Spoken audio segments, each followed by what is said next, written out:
Hello, everyone, and welcome to Productivity for Solopreneurs, where each Wednesday at 1 p.m.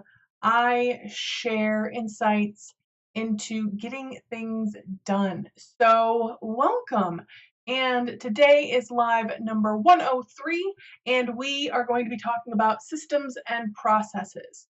And, we're going to talk a little bit about why you need them and what they are. So let me know you are here by saying hi in the comments and share what systems or processes you have that you use regularly in your business.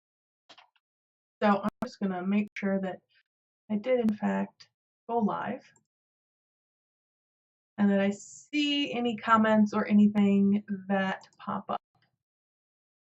All right, good. So, for those of you who do not know me, my name is Evie Burke, and I help women entrepreneurs who want to take their productivity to a new level. And they can be overwhelmed, they're frustrated by just all of the things that they want to get done over the course of their day or over the course of a week, but they're just not interested or they're not able to work 9 to 12-hour days. I know I don't work 9 to 12-hour days majority of the time. But instead, they do want to be fully present in everything that they're doing, whether that's something for their business, working on a project, networking, or if it's something at home. They don't want to be thinking about work and what didn't get done or what needs to be done when they're spending time with their loved ones. So I help these business owners, these women business owners, create impactful solutions that really focus on them getting their high priority items completed so they can grow their business with confidence, they can grow their business with ease and become the high achievers that they want to be. Now, like I said, today we are talking about processes and systems, and this is normally where I would say, let's look up the definition and see what the differences are.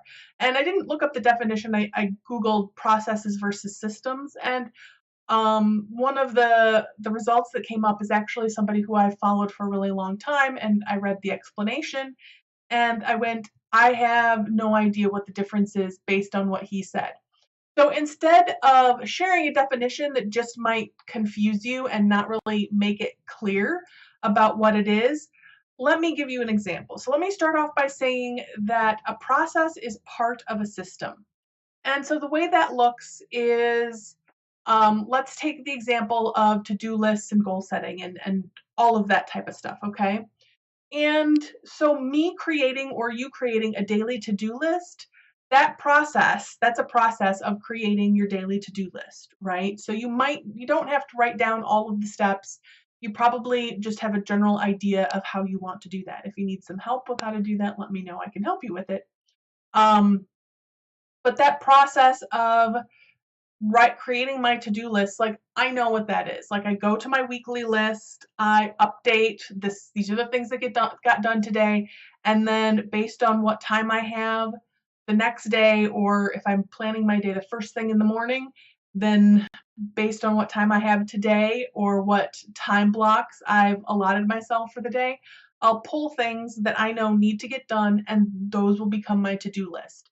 So I have a process. That's the process of creating the to-do list. It's part of a larger system. So you might call it a productivity system, a goal achieving system, a getting things done system. You can call it whatever you want, but it's that system for how you decide what it is you're going to work on and do it. And so the other processes that make that system work are my monthly review and goal setting process, my weekly review and weekly planning process, my process for adding new things to the list, right? Those are all things, all processes, individual processes that I do that make up a larger system. Hopefully you do some of these things too. So that's what the difference is you have the process, which is a piece of a larger system. Okay, does that make sense? Another example might be you might have a received, I'm trying to think of what to call it, like a generating new client system or finding new client system or whatever that is. And so your follow-up process is part of that larger system, right? Because it's part of the things that you do to find and potentially talk to, right, the potential clients that you want to work with. And you could even expand that and, make that, you could say, and in some models it is, like all of that is in a new client system. So sometimes salespeople will talk about, or marketing people will talk about the new client system, and it includes everything from the marketing that you're doing to receive the clients to the processes that you're doing with your existing clients as they finish up with you. And there's all that stuff in between. And it's however you want to define it. You have the processes, the smaller things that you do that go into the bigger system. So you might have a client system. So you're probably going to have some sort of onboarding. So letting them know how to schedule time with you or how time with you works, just that welcome email. And it might be something that you do on the fly. It might be something that you have a template that you say, okay, I go and I send this email, right? And then after they've been working with you for a month, maybe then you do this. And then when their term is up with you or the contract is up, then you do this, right? Those are each systems and that are in the bigger system. Those are each processes. See, the words are tricky. Those are processes in the bigger system. So, one of the processes that I have set up, another one is around this live that I do every week. And so the system of being live is part of my, general outreach, but there are the processes that I do inside that go live system, right? This show up live on Facebook every week system. I have the things the process that I do before I go live, that process that is picking a topic, sending an email, those sorts of things. And then I have the process of going live, like the things that I do then. And then I have the process, those list of things that I do after I go live, right? And for me, I have those written out, especially the before and the after stuff. I have those all written out so I don't miss a step. And it helps me stay on task. So I don't have to try to remember what's the next thing that I need to do. It's listed out. I just need to check it off. And the plus is if at some point I want to hire somebody to do some of those things for me, I have that process listed out already. I can just hand that over to them and then they have it. So that's the benefit of having, systems and processes set up. Is one of the benefits is when you're ready to hire somebody else, if you have them listed, if you have them written down, it's easier to pass that on to somebody else. So what I want you to do is I want you to think about, what are the things that you do every day? What are the things that you do every week? And I bet you have some processes and some systems already in place, but you might not have them written down, which is okay, but think about if it would be easier for you if you wrote down that system or that process. I know for me, I have a whole follow-up system or process that I use for like scheduling one-on-ones. So I network at WESOS, Women Entrepreneurs Secrets of Success. I do a lot of networking there. And so I have a system for having those one-on-ones. I have a process about how I reach out. So I know the email, generally I have a draft of that goes out to pretty much everybody. I know that if my process says if I don't hear from them in X amount of time, then I see if I can reach out to them, either the same way or a different way. And if I don't hear from them in X amount of time, then I don't worry about it. I just move on and I don't send any more emails, right? I've thought about that system. I've thought about that process and the processes that go into that system, and I've defined them all out so that I don't have to make a decision Oh, well, I've reached out like 3 times to this person and they haven't responded back to me. I've already listed out that system, that process, and it frees up brain space so I don't have to worry about or think about, oh, what do I do next? Do I reach out to them again? Do I not reach out to them again? I let them go with love and I move on. And sometimes they'll come back to me and they'll apologize.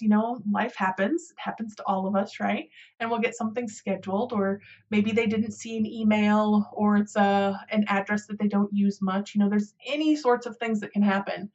And maybe we get something scheduled, and maybe we don't. Either way, it's fine, and there's no hard feelings. Because I have a process, I'm not spending a lot of extra time on it.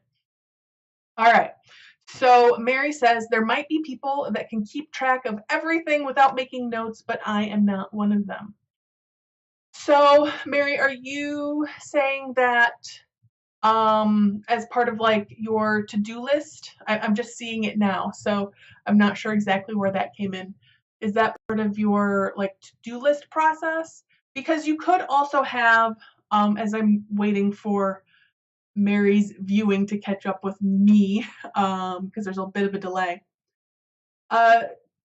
Keeping track of things, taking notes, that can be a process, right? So you take notes, and then what do you do with them? So do you have a process for processing the notes you've taken, right? So do you do anything with them? So I know, like, I take notes in my notebook, and if I've been out networking, sometimes I'll write like little to-do lists for myself. So then I need to okay, Mary, I see what you mean. So I need to go through my list, my notebook at the end of the day or after I go out networking, just to pull off anything that needs to be done from there and put it into my to-do list system, right? So there's that process of incoming, doing something with those notes. Or even if you're at a conference. I remember I created for myself a process around, hi Eva, I see you just joined us too. I created myself a process around what I wanted to do with the information I was receiving from that conference. It was a 3-day conference, and I knew I was going to be receiving a lot of information. And so because I had that process set up before I went into the 3-day event, I knew exactly what I wanted to do for things I wanted to take action on immediately, and what I wanted to do, how I wanted to handle the things that I wanted to keep in mind to potentially do later. Okay.